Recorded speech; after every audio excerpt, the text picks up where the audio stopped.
going on, guys? Welcome back to Trapfish Aquatics. Today we're going to be talking about axolotls and how to take care of them.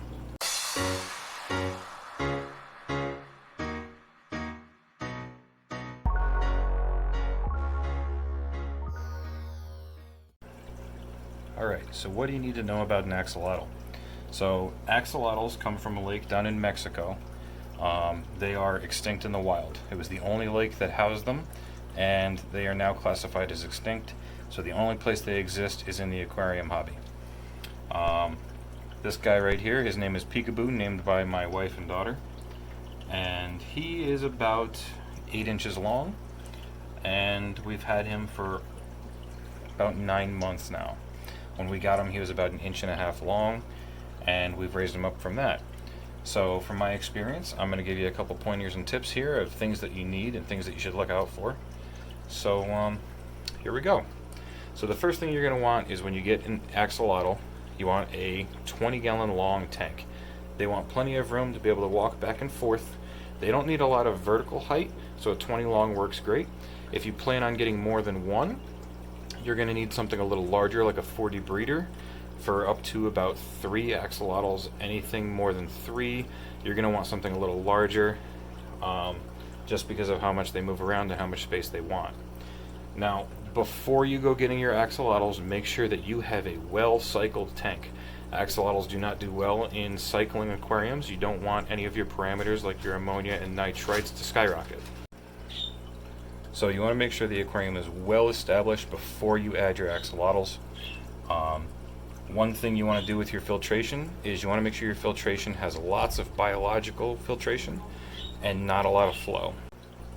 So as you can see in mine, I have a sponge filter here. It's got the dual sponges and is running up across the top, very lightly blowing water across so that there's not a lot of water movement in here.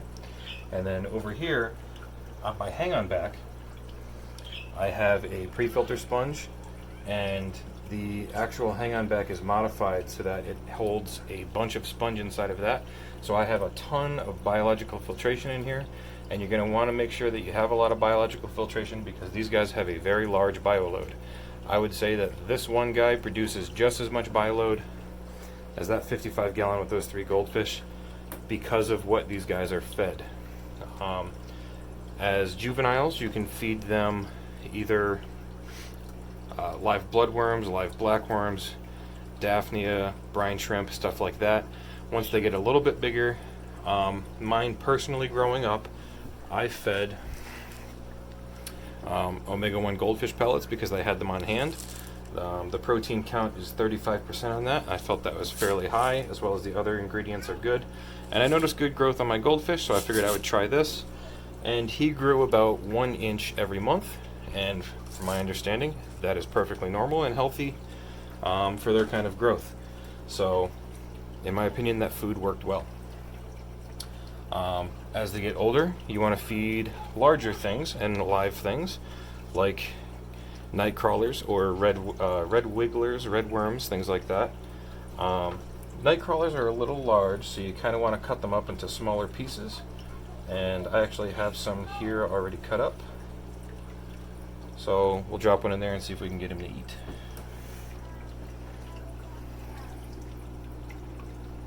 Oop, he missed. Now one thing you'll notice is axolotls are not great hunters. There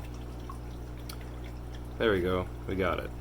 So you have to make sure that you put the food right in front of their face, otherwise they will not get it. But as far as feeding, you know, that's what you need to do. So tank setup. You don't want a lot of sharp objects in your tank. You don't really want a lot of dense cover. You want to make sure they have plenty of room that they can get around and explore their environment. So basically what I have is I have a rock here so that he can climb up on it and get a better view, which he does quite often. Just a plant for something to put in the middle there. And I have this little bridge so he can climb under it and shield his eyes from the light when the light is on. And that's basically all I have in there. Now you will notice I do have sand in here. A lot of people don't recommend sand. Personally, I would say I do not recommend sand until your axolotl is 5 inches. Under 5 inches, put some slate or some tile in here, something that it's not a bare bottom. because bare bottom tanks for axolotls can be stressful for them. The current, if there's any in your tank, will blow them around and they won't be able to get any traction, and it causes stress on the axolotl. So make sure you have something in there so that they can get a grip and they're not stressed out. So once they hit 5 inches, you can go ahead and add a fine sand. And the reason you want a fine sand and not a coarse sand is to avoid impaction. If you know anything about lizards or anything like that, if they eat sand, it'll bind up in their gut and they won't be able to poop. And you know, you may have to do surgery or dose medicines and things like that to try and clear that. And ideally, you don't want to do that at all. So a fine sand is definitely what I recommend after your axolotl reaches 5 inches. Now, tank conditions, overall a pH of around 7. You can have a little bit of hardness in the water, it doesn't hurt. Temperature is a big thing with these. They are specifically cold water. You do not want your axolotl's water temperature going over 74 degrees because things get bad fast over 74 degrees. I keep mine around room temperature, 68 to 70 degrees. He does perfectly fine, but a lot of people recommend temperatures about 65 degrees. If your tank is getting too warm, there's a couple different ways you can cool it down. You can either buy a aquarium chiller, which they are very expensive for the amount of aquarium they can chill. You're looking in the range of $100, $200, $300 depending on the size of that you need. So I choose not to do that. Another method you can do is evaporative cooling. So you open the top on your tank, like this one's open right now, and it will evaporate out so that it will cool by evaporation. If you need to speed that up and cool it off more, you can set up a fan to blow across the top of the water. It'll cause faster evaporation and will cool much quicker. And in a pinch, you can use frozen water bottles, put them in the freezer, freeze them, drop them in the tank. It'll bring the temperature down. So I always monitor my axolotl's aquarium water. Currently he is at 70 degrees as usual, and he is quite happy and healthy. Now, these guys have pretty amazing personalities. Every time you get real close to the tank, he'll pop up and look at you. You know, if I move my hand over to the other side of the tank over here, you know, he'll come over and see what's going on. He just ate, so he's not super active. I believe most of that is food driven. But other than that, he still has a really great personality, and they are amazing, amazing creatures. Now, a lot of people say that these are very difficult to take care of. I do not believe that they are. If you put in a little bit of work, it is very easy to take care of an axolotl. Just the biggest thing is tank maintenance. Because of the bioload, the nitrates go through the roof quite quickly, so make sure you're doing your water changes. Alright, so moving on a little bit. Tank mates for your axolotl. The only tank mates you can really have with an axolotl are more axolotls, because of the way they are. They have these little frills here. This is how they breathe. Those are their gills. And if you put any fish in here, they will see those as little red worms, and they can come down and pick on those, and you don't want any injury coming to your axolotl at all from other fish. The only fish that I've seen that works, and it's because they're so peaceful, are white cloud mountain minnows.